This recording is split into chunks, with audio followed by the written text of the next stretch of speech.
Hi friends, welcome to Mithran diaries Telugu channel. ఈరోజు నక్క మరియు తాబేలు కథ విందాం. ఒకానొక అడవిలో ఒక నక్క నివసించేది. దానికి చాలా ఆకలిగా ఉండి వేట కోసం వెళ్ళింది. దారిలో నీటి ఒడ్డున ఉన్న తాబేలును చూసి నోటితో గట్టిగా పట్టుకునింది. తాబేలు చాలా గట్టిగా ఉండడంతో దాన్ని తినలేకపోయింది. అది గమనించిన తాబేలు, నక్కబావా, నన్ను నీటిలో నానబెడితే మెత్తగా అవుతాను, అప్పుడు నువ్వు తినచ్చు అని చెప్పింది.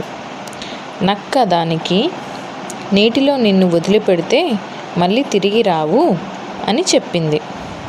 దానికి తాబేలు, సరే అయితే నాతో పాటి నువ్వు కూడా రా, నా పైన కూర్చో అని చెప్పింది.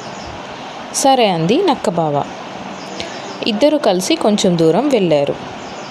నానావా అని నక్కబావ అడిగింది. ఇంకా లేదంటూ తాబేలు ముందుకు సాగిపోయింది.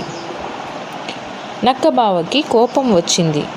నానావా లేదా అని గట్టిగా అడిగింది.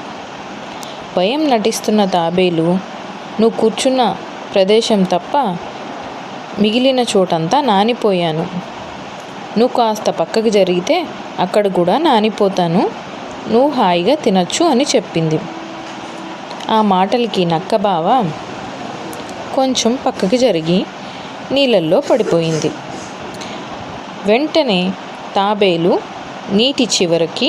నీటి అడుక్కి వెళ్ళిపోయింది. సమయస్ఫూర్తితో ఉన్న తాబేలు ప్రమాదం నుంచి కాపాడగలిగింది తనను తాను.